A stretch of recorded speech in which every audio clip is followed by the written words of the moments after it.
A Índia, país tão populoso, país com uma cultura tão pungente, tão diferente da nossa, por muitos anos a Índia figurou nos primeiros lugares de perseguição contra os cristãos. Hoje essa perseguição tem diminuído, mas a Índia continua sendo um dos principais pontos onde o cristianismo é perseguido. Muitos missionários se deslocaram para lá, desde o século XIX, século XX, século XXI. Muitos missionários têm dedicado sua vida da Europa, Estados Unidos e até do Brasil. Tivemos missionários batistas regulares e temos ali indo para a Índia pregar a palavra do Senhor. Tem uma família em especial que eu gosto muito de ler sobre eles de tempos em tempos, porque essa família dedicou mais de 30 anos ao ministério na Índia.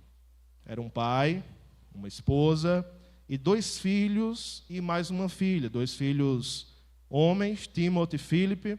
Na época do acontecido, que eu vou compartilhar com vocês, eles tinham 8 e 10 anos. E eles estavam fazendo um trabalho duplo. Eles faziam um trabalho social, curavam leprosos, traziam um tratamento para a hanseníase. Então, estavam montando um hospital em certas localidades, porque a taxa de letalidade era imensa dentro da Índia e ainda é relacionada a esta doença. Eles traziam esse trabalho social, bem como pregavam o Evangelho. Em 23 de janeiro de 1999, eles dormiam num carro estacionado em uma certa vila distante. Estavam dormindo, cansados do trabalho, dormindo para poder pegar a estrada e retomar. Eles estavam ali ao leste da Índia. Chegaram alguns homens, colocaram fogo no carro, atearam fogo nesse carro. O marido estava dormindo, os filhos estavam dormindo, jogaram gasolina em cima do carro e atearam fogo. E quando o socorro chegou para apagar o fogo, esses militantes impediram a chegada do socorro para que eles pudessem queimar até a morte. Foi isso que aconteceu. A mulher não estava, a missionária Gladys, bem como a sua filha mais nova, não estavam no carro. Apenas o pai e os 2 filhos, Timothy e Philip. Isso aconteceu em uma certa onda de ódio que aconteceu na Índia contra os cristãos, ainda mais terrível. E quando esse assassinato se deflagrou como notícia, essa onda de ódio pareceu aumentar. Logo, Gladys foi levada para os Estados Unidos com medo. Também a missão chamou ela de volta. E em certo momento ela resolveu voltar para a Índia, não muito tempo depois, com a sua filha. E muitos perguntaram, qual vai ser a sua reação? Você ainda vai trabalhar naquela vila? O que é que você vai fazer? Ela disse, nós vamos perdoar. Conversando com a sua filha mais nova, na viagem, na fuga, ela disse, minha filha, nós vamos perdoar eles, não é? E ela respondeu, sim, mamãe, vamos perdoá-los. E depois ela explicou para a sua filha, olha, o perdão traz cura. O perdão é uma oportunidade para recomeçar. É libertar primeiro nós, mas também libertar os nossos ofensores. Essa história de perdão se tornou muito conhecida e, de maneira interessante, ela gerou ainda mais ódio nos perseguidores desta família. Ficaram revoltados, indignados, porque apesar de tudo que eles fizeram, elas ainda perdoaram. Tanto uma senhora como uma criança entenderam que o Evangelho requeria, obrigava-as a perdoar um ato tão cruel, um ato tão terrível. Sempre que alguém faz algo contra mim, eu tento olhar para a cruz e tento lembrar de histórias como essa. Porque as ofensas que às vezes nós damos uns contra os outros, ou recebemos até de pessoas de fora do Evangelho, são muito pouco comparado a certas ofensas que o cristianismo nos obriga a perdoar, uma vez que Cristo perdoou em silêncio, calado na cruz, aqueles que o assassinavam, aqueles que o batiam, aqueles que trucidavam a sua carne. Cristo os perdoou. Nós estamos falando aqui, irmãos, de outra coisa senão o coração do Evangelho. Nós estamos falando aqui de uma habilidade que apenas pessoas regeneradas, pessoas que foram completamente transformadas, podem efetuar. Eu falo desse tema com muito temor. Eu falo com tremor, porque eu sei que é muito falho na minha vida ainda. É difícil de pregar sobre isso. Porque, por vezes, nós estamos em um certo grupo religioso, inclusive sendo pastores, nós queremos fingir ou demonstrar para as pessoas que nós somos pessoas que perdoam. Então nós escondemos muitas mágoas. Estou falando de toda a classe de pastores e missionários. Escondem, ficam com raiva, mas abafam essa raiva, mas não com o motivo correto, muitas vezes apenas para parecer pessoas boas, para parecer pessoas santas. Olha como ele aguenta, olha como ela suporta aquela fala. Muitas vezes não é verdade, mas nós somos imperfeitos. E uma hora ou outra nós soltamos, conversando em um contexto mais tranquilo, mais descontraído, nós soltamos uma mágoa que está no nosso coração há muito tempo. Eu estou falando de mim, porque eu quero que você olhe para si mesmo também. E perceba que na maioria das vezes o perdão que você diz ter dado é um perdão superficial. É um perdão simplesmente religioso, para que aquela vez, uma vez por mês, você possa tomar a ceia do Senhor sem ficar doente. Para que você possa tomar a ceia do Senhor sem Deus te matar. E você diz, eu vou perdoar ali, mas que no final das contas nós percebemos pelos efeitos que você nunca perdoou. Eu já tive que lidar com casos em que a pessoa dizia assim, pastor, eu perdoei, eu juro para o Senhor que eu perdoei. Tá bom, nós temos que aceitar o testemunho. Mas um dia depois, essa pessoa estava falando mal da outra. Estava lembrando de todas as coisas terríveis. E eu volto e pergunto, você perdoou mesmo? Por que você continua tão incomodado? Por que você continua tão magoada? Por que continua essa coisa sendo tão importante para você se você disse que perdoou?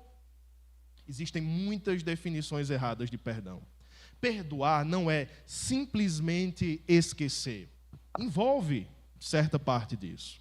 Perdoar não é simplesmente deixar para lá. Perdoar, por outro lado, não é simplesmente requerer o pedido de perdão do outro lado, a justiça. Pague o que você me deve, então te perdoarei.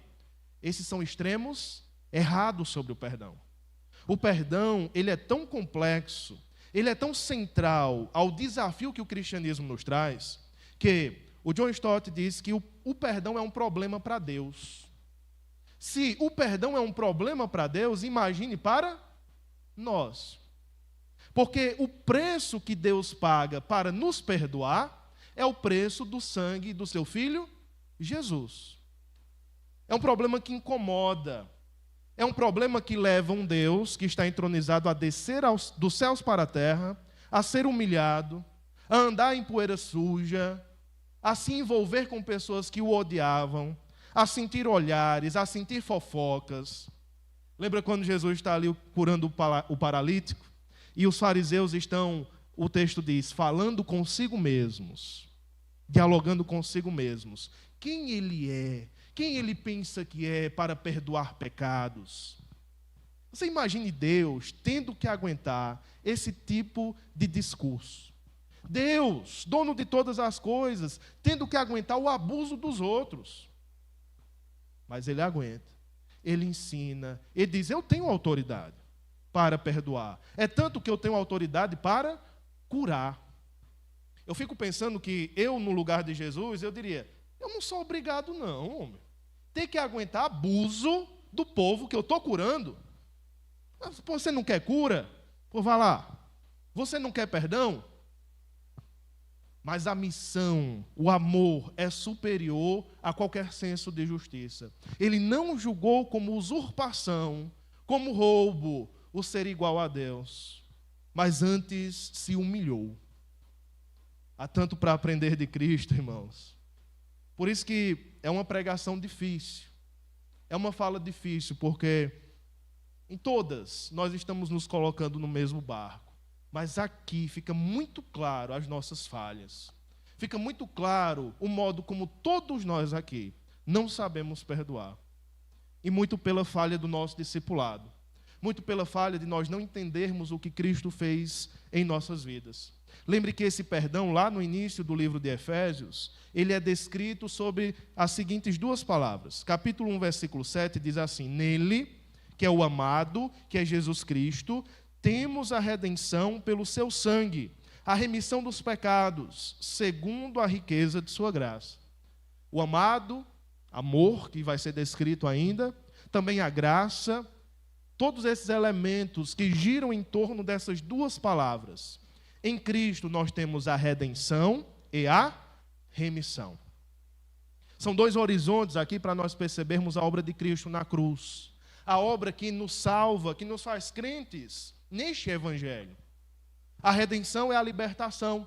Libertação de escravos, pessoas que estavam presas, escravizadas. Um preço é pago para que elas possam ser libertas.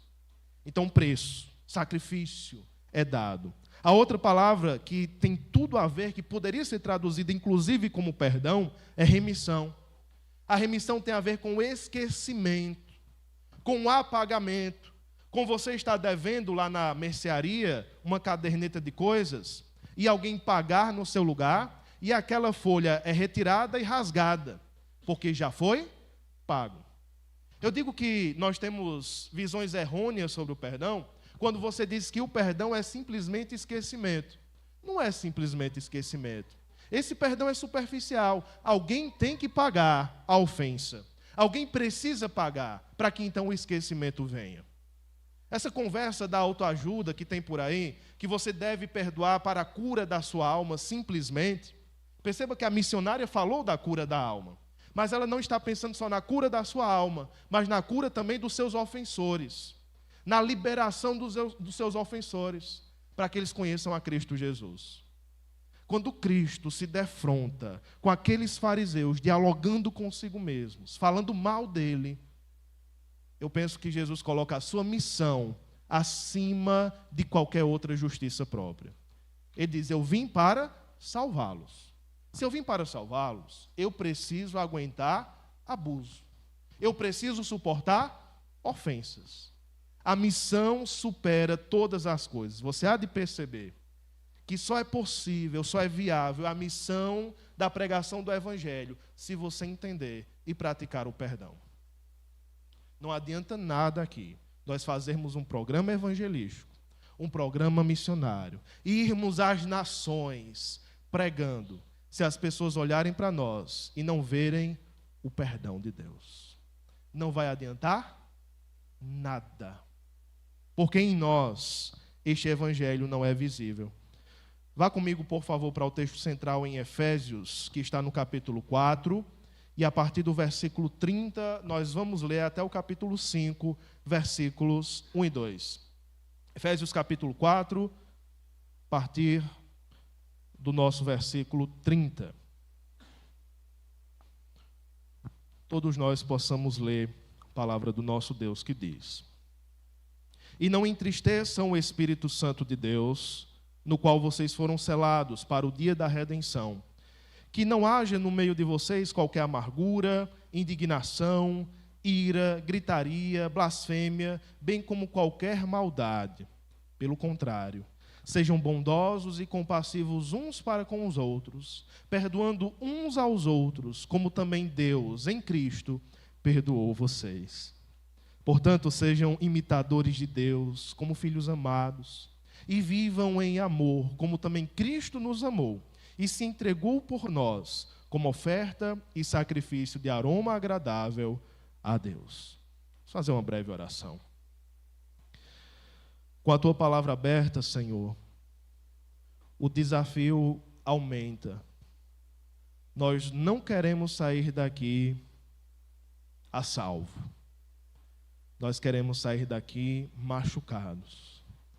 Queremos sair daqui desafiados, entendendo que o perdão é custoso, é problemático, vai revirar a nossa vida, vai cobrar tudo de nós, vai nos fazer abrir mão dos nossos tesouros mais preciosos, que são a nossa imagem, que são as nossas conquistas, que são as nossas opiniões, que é o nosso orgulho. É tão difícil, a maioria de nós falha, todos nós falhamos em momentos. Te pedimos, Senhor, que possamos alcançar esse nível alto de discipulado, essa semelhança tão próxima ao Senhor. Como alguém disse, o perdão é divino, mas o Senhor tem nos exortado a perdoar como tu perdoas. Que isso seja verdade em nossas vidas. Em nome de Jesus. Amém. Como eu disse, o perdão é um grande problema. É um problema para o coração de Deus, um problema já resolvido. Um dilema que leva ao sacrifício. Quando nós observamos aqui versículos 30 e versículo 31, nós estamos em uma sequência no capítulo 4 bem interessante. É uma sequência que começa a falar sobre a igreja. Vocês sabem que eu amo esse capítulo. A igreja, a unidade da igreja, como a igreja precisa andar junta, como membresia, não é simplesmente um nome no papel, mas é a unidade, crer no mesmo Deus, ter o mesmo batismo, andar juntos, sabendo que essa unidade se desenvolve na distribuição dos dons diferentes, pessoas diferentes.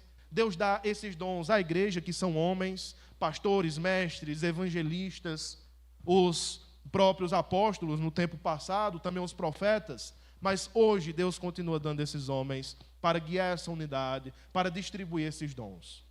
Deus está muito interessado nesta família que é a igreja. Capítulo 2 de Efésios fala dessa unidade, dos judeus e dos gentios que estavam afastados, foram unidos em Cristo Jesus. Nós temos muitas bênçãos, nós deveríamos andar unidos. E aí Paulo segue falando sobre, e veja aí comigo, capítulo 4, versículo 17, na transição para então dar ordens morais sobre como nós deveríamos viver. Nessa transição nós temos algo que é essencial, uma vez que, versículo 17 diz: isto, portanto, digo e no Senhor testifico, não vivam mais como os gentios, que vivem na vaidade dos seus próprios pensamentos, tendo o seu entendimento obscurecido, separados da vida que Deus concede, por causa da ignorância em que vivem, pela dureza do seu coração. Agora, pula para o versículo 23 e 24. A se deixar renovar no espírito do entendimento de vocês, e a se revestir da nova natureza, criada segundo Deus, em justiça e retidão procedentes da verdade. Aqui é a transformação que o Evangelho causa em cada um de nós. Para a igreja andar bem, você como crente deve andar bem no Senhor. Abandonar esse velho homem, ser revestido desse novo ser. E nós chamamos isso de discipulado. Essa é a linguagem paulina para o discipulado que Cristo já havia predito. É abandonar a si mesmo, é negar a si mesmo, é tomar a cruz todos os dias, dizer não e mudar a chave aqui para aquilo que agrada a Deus. A partir do versículo 25, nós temos pecados aqui muito específicos, que são pecados relacionais, que causam problemas na igreja. Se a igreja não observar esses pecados, ela certamente será dividida, haverá problemas entre nós. Mas quando nós chegamos no versículo 30, nós temos algo relacionado ao efeito que esses pecados causam em Deus. E o versículo 30 diz: não entristeçam o Espírito Santo de Deus. Retomando lá o capítulo 1, versículos 13 e 14. Nós fomos selados por esse Espírito. Não entristeçam este Espírito.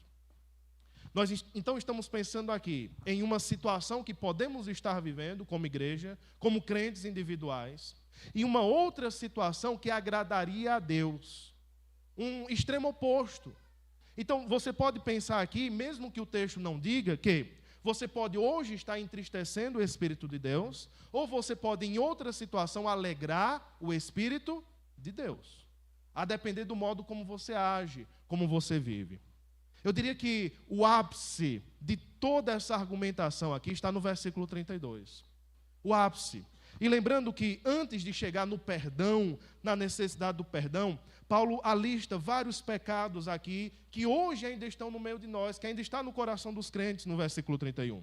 Que não haja no meio de vocês, que não seja nomeado no meio de vocês o quê? Amargura, indignação, ira, gritaria e blasfêmia e qualquer maldade ou malícia. Ambas as ideias podem aparecer aqui. Que não haja no meio de vocês. E perceba que o versículo 32 começa com um pelo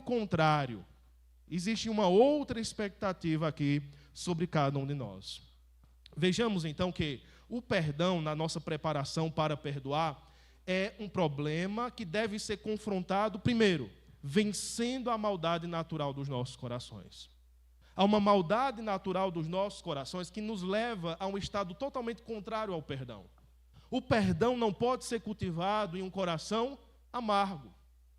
O perdão é impossível de florescer no meio de um coração indignado. Tem duas palavras aqui, sequenciais após a amargura, que é indignação e ira. De maneira muito interessante, indignação também significa ira. Mas talvez a ideia da progressão seja o seguinte: o coração amargo, tudo começa com amargura, você começa a ver os erros do outro para você, as palavras, os olhares, e teu coração, que estava doce, começa a amargurar. É de pouquinho. É uma gota de amargor que começa a dominar todo o líquido, todo o sangue do teu coração. Essa gota começa a expandir, começa a circular nas veias, nas artérias, nas aortas, e começa a dominar. Essa amargura evolui para indignação ou raiva, como eu traduzo aqui. A indignação é aquela coisa que parece injustiça, sabe? Que você vê uma pessoa errando e você diz: como é que pode? Como é que fulano pode ser tão ruim assim? E até aqui, você parece uma pessoa muito boa. Você parece uma pessoa muito boa. Eu tenho ouvido alguns crentes que, para desculpar, ou para se desculpar em relação à sua raiva, eles estão dizendo o seguinte: pastor, é que eu sou como Pedro, pastor. Eu sou uma pessoa sincera, sabe? Eu não consigo. Eu pensei que o pecado ainda era pecado, né? Mas agora estão dizendo que se parecem Pedro, raivosos. Mas é porque eu falo, é minha personalidade, pastor. Não.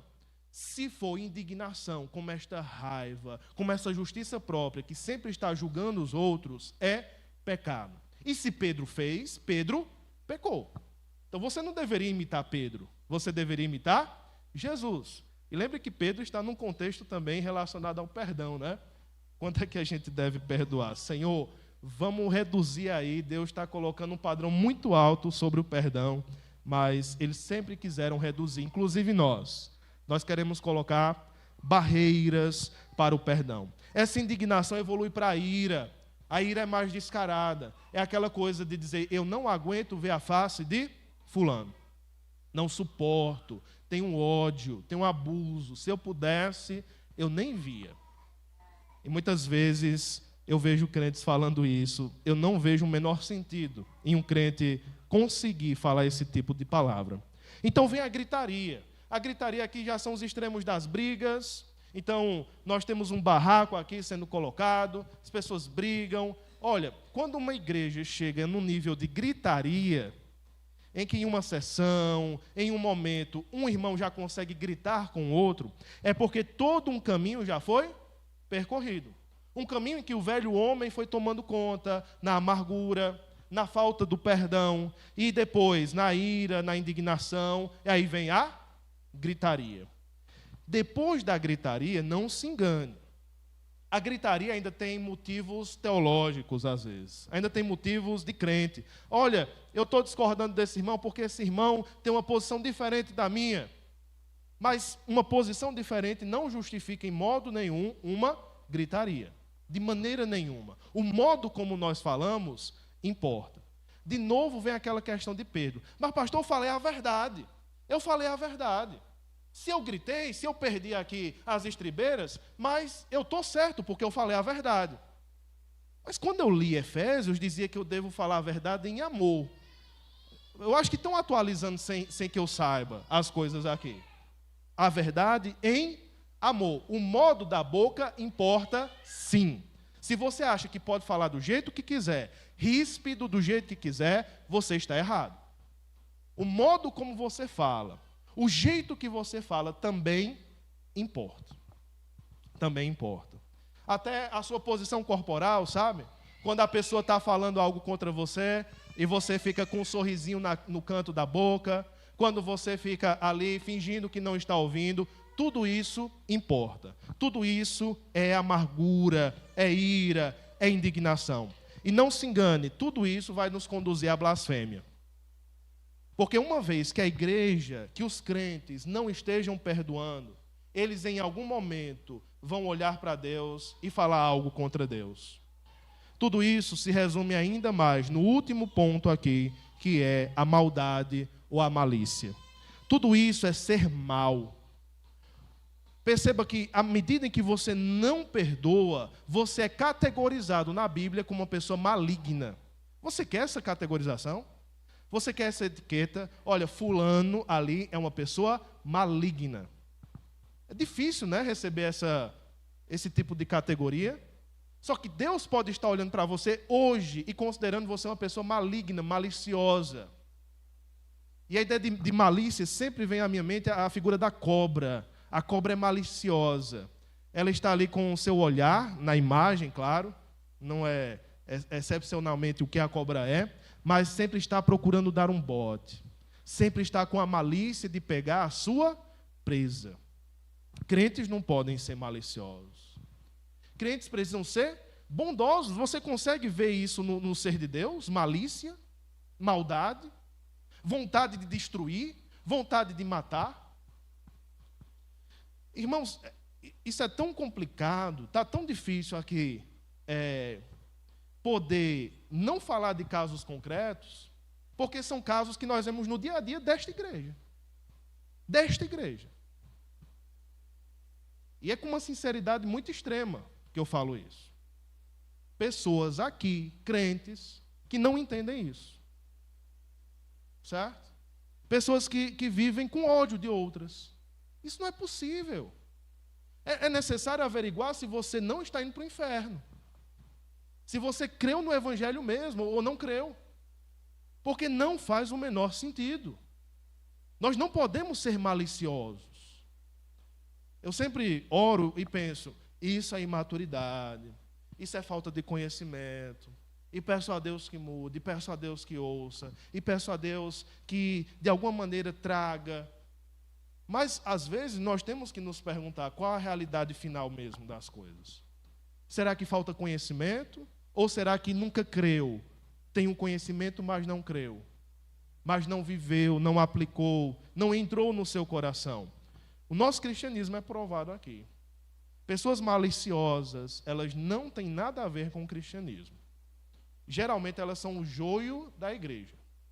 Elas são pessoas infiltradas, que inclusive trazem a malícia para dentro da igreja, que conduzem os crentes a serem amargos. Então aqui é o nível extremo. Existem missionários do mal entre nós. Missionários do mal. Que chegam para os outros e ao invés de induzir ao evangelho, ao cristianismo, ficam cutucando para que tudo isso aqui aconteça. Tu viu o que fulano fez? Rapaz, se eu fosse tu, não aceitava não. Vai para cima, cara. Pega ele, mata ele, destrói ele. Rapaz, tu é muito mole.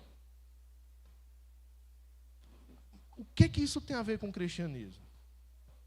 Esse tipo de coisa não deveria acontecer nunca, em igreja nenhuma, em local nenhum. Esse tipo de coisa entre descrentes é feio? Em um local de trabalho, um local que seja de respeito, no mínimo. Você imagine na igreja de Cristo Jesus. Isso é blasfêmia. Talvez você ache, não, mas não falei nada contra Deus. Mas quando você ataca um irmão que é filho de Deus, você ataca o próprio Deus. Você acha que blasfêmia é só falar algo que Deus é isso, que Deus é aquilo? Quando você fala que o irmão é isso ou aquilo, você ataca o pai desse irmão. Isso se chama blasfêmia. Blasfêmia é atacar o ser de Deus. Muito cuidado. Lembre-se do que Gálatas diz, de Deus não se zomba. Aquilo que o homem plantar, isso também colherá. E aqui não é uma lei da semeadura e tal. É uma questão de temor mesmo. Eu devo ter muito cuidado com a minha língua, com o modo como eu falo do meu irmão, com o modo como eu falo com as pessoas de fora, as pessoas fora do Evangelho. Porque Deus vai cobrar as palavras ditas diante dos homens. Essas palavras estão sendo pesadas, contabilizadas, verificadas todos os dias. O julgamento é muito conectado às palavras, porque as ações são menores. Geralmente nós cometemos poucas ações pecaminosas de fato em nossas vidas. Muitas vezes com medo do julgamento, com medo da disciplina, mas a língua não. Quem é que vai verificar a língua? Quem é que tem um gravador para estar gravando, para trazer aqui para uma disciplina? Mas Deus tem. Deus tem. Deus ouve. Deus não só vê, Ele também ouve. Eu gostaria de dizer isso porque o Evangelho traz um pelo contrário. Vencer essa velha natureza é o pressuposto do perdão. Eu vejo muitas pessoas que querem perdoar, até tem uma disposição. Eu queria perdoar, pastor, mas eu não consigo. Eu tento, eu insisto, mas eu não consigo. É óbvio que não conseguem. Porque com um coração amargurado, indignado, um coração irado, você nunca conseguirá perdoar. É necessário haver uma preparação aqui. É necessário haver um caráter transformado para que então você tenha uma ação transformada. A terra precisa ser corrigida no seu pH. Uma terra ácida não vai dar o fruto necessário. Você precisa corrigir, você precisa colocar cal, você precisa preparar essa terra para que então ela dê o fruto necessário. Ou seja, não perdoar é ser mau, é ser amargo, é ser raivoso, é ser vingativo, é ser blasfemo, é ser malicioso. Esse é o tipo de coisa que nenhum de nós deveria desejar ser. Senhor, me livra de ser malicioso. Senhor, me livra de ser vingativo. Eu não quero. Quem era vingativo era Lameque. Eu quero ser como Enoque. Eu não quero ser esse tipo de pessoa que desonra o teu nome. Para perdoar, precisa lutar contra a velha natureza. Para perdoar também, no versículo 32, você precisa distribuir aquilo que você recebeu de graça. Aquilo que foi recebido de graça agora precisa ser distribuído. Eu não gosto da ideia de liberar perdão, porque perdão não é para estar preso. Perdão não é posse sua, para que você possa liberar ou não. Mas eu gosto da ideia de distribuir, porque de graça recebestes, de graça dai. É uma necessidade. Nós não temos o poder e a autoridade de guardar para nós aquilo que foi recebido de graça. A única opção que eu vejo, quando você consegue reter aquilo que foi dado de graça para você, é a opção de um coração ingrato. Somente um coração ingrato retém aquilo que recebeu de graça. Por isso que na história que Jesus conta, dentre outras sobre o perdão, o rei fica tão enfurecido com o servo que foi perdoado. Porque o servo devedor foi perdoado e após ser perdoado, vai lá e cobra do outro servo. E não perdoa o outro servo. O rei fica indignado. E diz, como é que pode? Eu te perdoei. E você não consegue perdoar o outro que te deve menos. Qual a lógica disso? Por isso que eu tenho falado aqui sobre salvação, não é aqui um aperto desnecessário, não é um exagero. São as demandas do Evangelho. Senhor, perdoa as nossas ofensas, assim como nós temos perdoado a quem nos ofendeu. Qual é a lógica disso? Se você não perdoar aquele que te ofendeu, você não será perdoado por Deus. Não tem como interpretar diferente. Porque o fruto de um coração perdoado é sempre o perdão. Para tudo. Para as piores, para as mais leves ofensas. Toda e qualquer ofensa. Pelo contrário. Vocês precisam ser outra coisa. Sejam bondosos e compassivos, versículo 32, uns para com os outros, perdoando uns aos outros, como também Deus em Cristo perdoou vocês. A base aqui dessa distribuição graciosa é porque nós tivemos um recebimento gracioso. É porque Deus em Cristo, e agora nós em Cristo, recebemos esse perdão da parte de Deus. Não há outra opção, senão perdoar. É um caráter transformado, que tem duas palavras essenciais aqui, bondosos e compassivos. Não maliciosos e irados, mas bondosos e compassivos. Tem um certo jogo de palavras aqui, porque se nós devemos ser iguais a Cristo no perdão, a palavra bondoso em grego é Krestos. E a palavra Cristo é Christos. Então, Paulo está fazendo esse jogo dizendo, vocês precisam ser Krestos igual a Christos. Ou seja, precisamos ser iguais. Essa palavra bondosos ou Krestos está lá em Mateus, quando Jesus diz, o meu jugo é suave. Embora a tradução traga suave, mas é bondoso, é leve. É algo que não vai machucar você. Em 1 Pedro, essa palavra aparece perguntando, inclusive, se é que vocês já têm a experiência de que o Senhor é bondoso. Vocês têm? É uma pergunta profunda. Temos experimentado essa bondade de Deus? Porque a evidência dessa experiência é o perdão que nós damos. São os bons relacionamentos. É o cultivar de uma paz, de uma unidade. Nós não podemos ter paz e unidade com o pecado. Isso é certo, meu irmão. Estamos falando aqui de quebras relacionais, de palavras ditas na hora errada, de uma visão errônea sobre o outro. É disso que nós estamos falando. Pecado é pecado, precisa ser tratado como pecado, precisa ser disciplinado.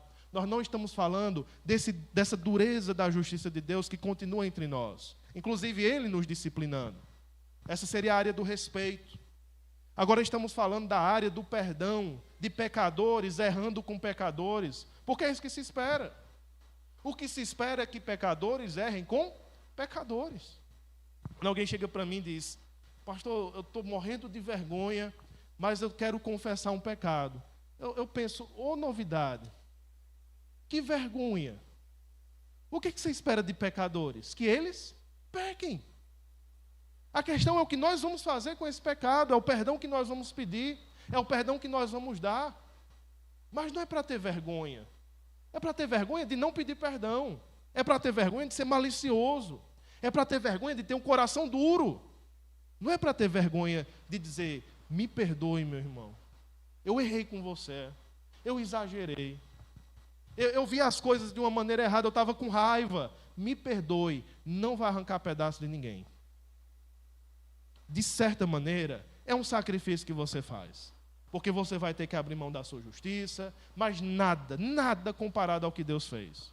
Porque Deus abre mão de coisas que é dele, Deus abre mão de uma justiça que ele tem. No nosso caso, não. Nós não temos justiça. Nós somos pecadores. É isso que aquela missionária diz. É um pecador perdoando outro pecador. Qual a novidade disso? Qual é a coisa extrema? Olha como elas são santas. Ela diz: nós não somos santas assim. Não nos coloquem num pedestal. Nós fizemos apenas o que deveria ser feito. Era o esperado.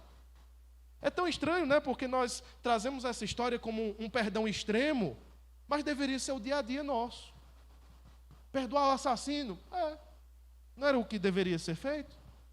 Nós somos servos inúteis, que fizemos apenas o que deveria ser feito. Nós fomos contratados para isso. Nós fomos salvos para isso. Para perdoar. Mas além de bondosos, precisamos ser compassivos. A ideia de compassivo é uma palavra dupla, mas tem a ideia de um coração compassivo, um coração, olha que interessante, amolecido. É um coração mole, amolecido. Não no sentido de ser essa pessoa romântica como alguns são. Coração amolecido para tudo, não é isso. Mas é o contrário de um coração duro, endurecido, de uma cerviz, de um pescoço duro. Aquela pessoa que você pede perdão e ela diz: perdoo nunca. Viva para lá que eu vivo para cá, vou morrer distante de você. Isso não é um cristão. Um cristão tem um coração amolecido, um coração tendencioso a perdoar. A mesma coisa está lá em 1 Pedro 3:8. Finalmente, tenham todos o mesmo modo de pensar. Sejam compassivos, que é essa palavra, fraternalmente amigos, misericordiosos, humildes. Se alguém chegar para você com essa conversa de que você tem que ter irmãos na igreja, mas não amigos, amigo não é obrigação, leia 1 Pedro 3:8 para ele. Seus amigos precisam estar na igreja também, é uma necessidade, sejam fraternalmente amigos. Se você não tem amigos na igreja, tem alguma coisa errada com a sua vida. Se você não desenvolve esses relacionamentos numa igreja local, tem um problema grande aí. Porque precisamos ser amigos, estar juntos, ser compassivos. Nós estamos diante aqui de um caráter que é baseado na obra de Cristo. Agora que eu me aproximo da cruz, que eu entendo este versículo, que preciso perdoar uns aos outros como Cristo, memorize esse versículo. Porque é por conta da obra de Cristo na sua vida que você deve perdoar. Num primeiro momento, a raiva te impede, te cega. Até quando o cara te fecha no trânsito, a raiva toma conta. Respira e lembra da cruz. A cruz é a resolução para nossos pecados sexuais. Está com vontade de ver uma besteira? Lembra da cruz. A cruz é a resolução para nossos pecados financeiros. Está com vontade de comprar aquela coisa que você não tem dinheiro? Respira e pensa na cruz. Está com vontade de se vender, de vender o seu caráter para ganhar alguma coisa? Respira e lembra da cruz. Foi a cruz que pagou o preço por tua vida. Não se venda por pouca coisa. Mas quando você estiver irado, quando você não quiser perdoar, pare e lembre da cruz. Deus amou o mundo de tal maneira que deu o seu Filho. Deu o seu Filho. Mas Deus prova o seu próprio amor para conosco, pelo fato dele ter dado o seu Filho por nós, que ainda éramos pecadores.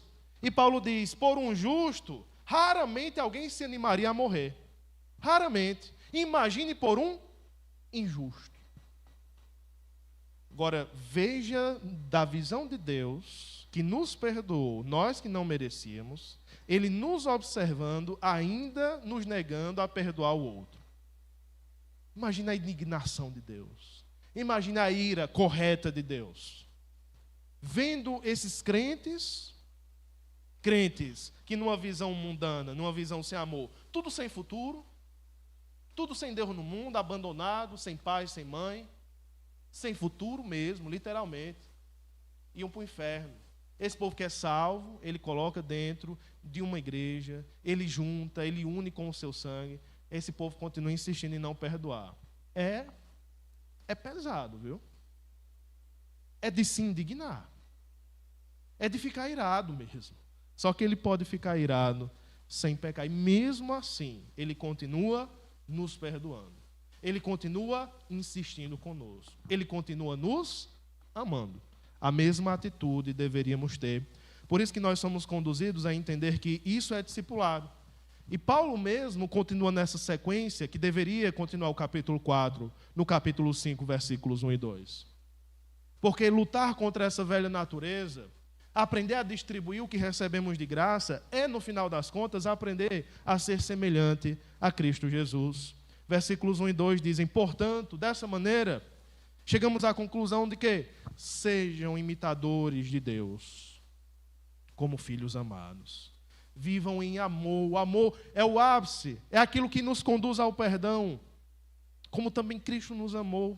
Se entregou por nós como oferta e sacrifício de aroma agradável a Deus. Deus não poderia simplesmente nos perdoar. Não existe esse perdão puro, simples, sem nenhuma implicação. Deus não poderia olhar dos céus e dizer, eu gosto desse povo, eu vou perdoar eles. Essa dívida aqui está riscada. Deus não pode fazer isso. Ele não pode fazer isso porque ele iria contra o seu próprio caráter.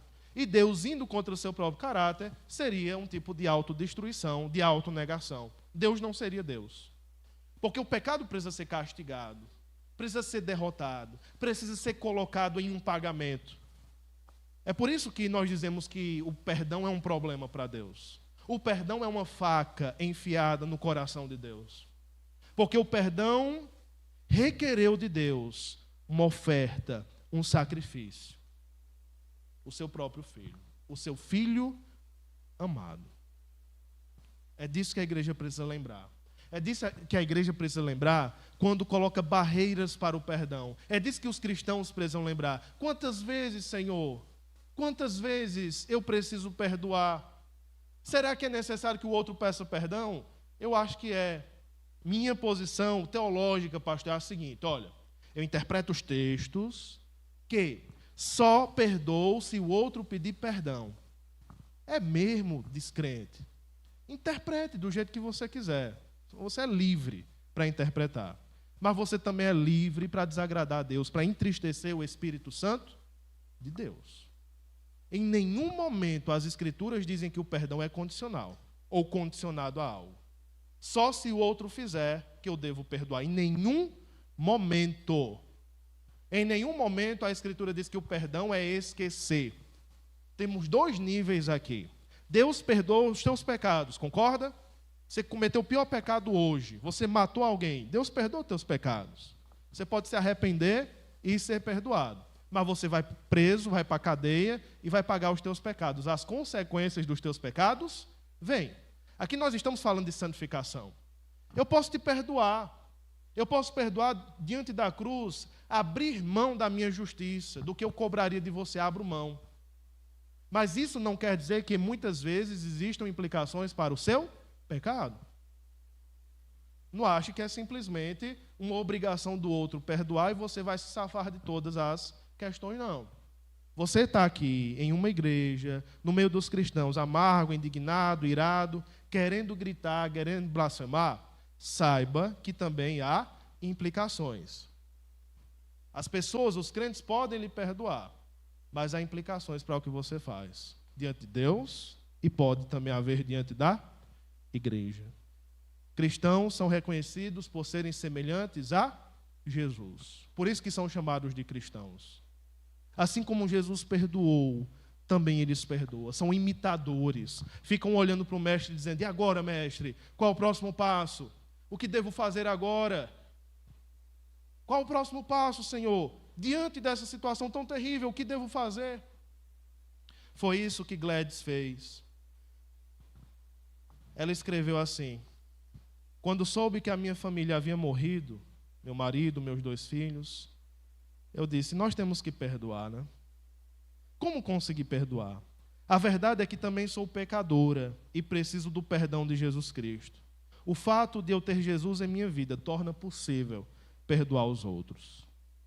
Lembrando de novo do que Paulo disse: pelo contrário, sejam bondosos e compassivos uns para com os outros, perdoando uns aos outros, como também Deus em Cristo perdoou vocês.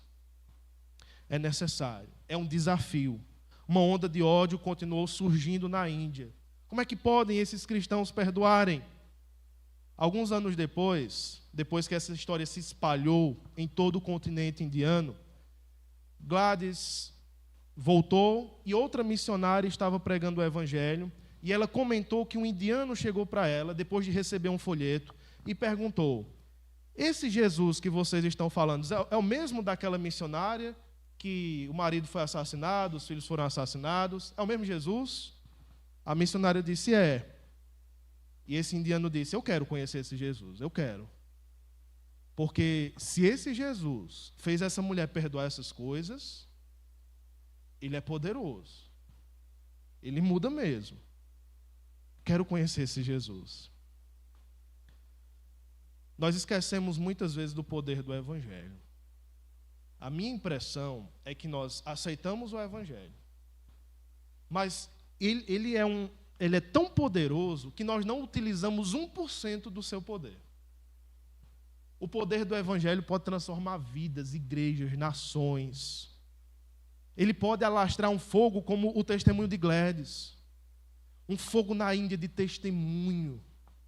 De pessoas olhando e percebendo: esse Jesus, ele é diferenciado. Esse Jesus não é normal. Gladys escreveu em uma entrevista também o seguinte: se nós não experimentarmos a graça de Deus, nós nos tornaremos amargurados. Nós temos que nos voltar para Deus, não para o que os outros fizeram. Experimentar o perdão e perdoar os outros. A graça está sempre disponível. Uma vez que você perdoe, você estará se curando e curando os outros. O desafio nesta noite, irmãos, é a partir de hoje ter uma disposição do coração para perdoar, controlar a língua, controlar a amargura, colocar toda essa amargura, toda essa ansiedade nos pés da cruz. Deus tratará. Deus sabe o melhor para aquela pessoa, Deus sabe o melhor para aquela instituição. Pode ser que Ele condene, pode ser que Ele perdoe. É com Ele, não é com você. Perdoe. A sua obrigação, a minha obrigação é perdoar. Vamos ler todos juntos? Pelo contrário, sejam bondosos e compassivos uns com os outros, perdoando uns aos outros, como Deus em Cristo vos perdoou. Vamos orar. Senhor, tão difícil É tão difícil abrir mão da nossa justiça. É tão difícil olhar nos olhos de quem nos traiu. É tão difícil conversar com pessoas que nós sabemos que, por nossas costas, estavam falando mal de nós. É tão difícil abraçá-las. É tão difícil perdoar aquele que nos ofendeu, aquele que nos humilhou publicamente. São tantas situações, tantas possibilidades para mágoas. Nós pedimos que o Senhor visite cada uma delas, em cada experiência de cada crente que está aqui nessa noite. Que elas sejam trazidas à memória, não permita que sejam esquecidas ou deixadas para lá, mas que sejam tratadas pelo Teu Santo Evangelho.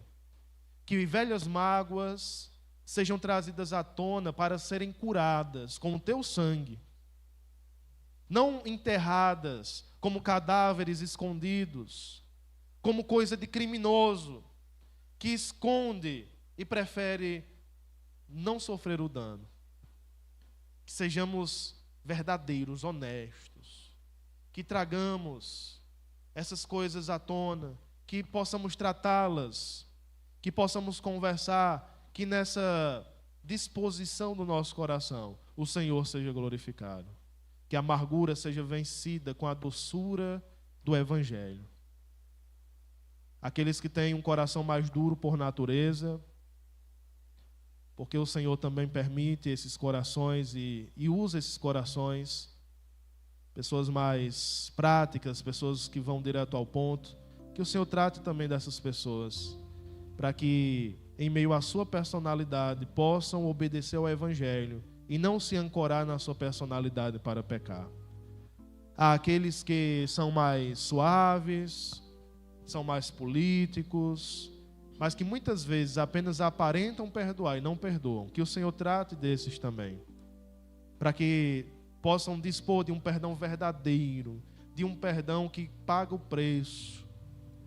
Ajuda-nos a experimentar o Teu perdão, Senhor, que não tem barreiras, que não tem limites, que domina cada aspecto da nossa vida. Nós somos muito felizes por sermos filhos perdoados do Senhor. Ajuda-nos a entender que o perdão não é nosso como posse, mas foi recebido graciosamente e precisa ser dado também graciosamente. Ajuda-nos a Te honrar com esta ação em nossas vidas. Em nome de Jesus. Amém.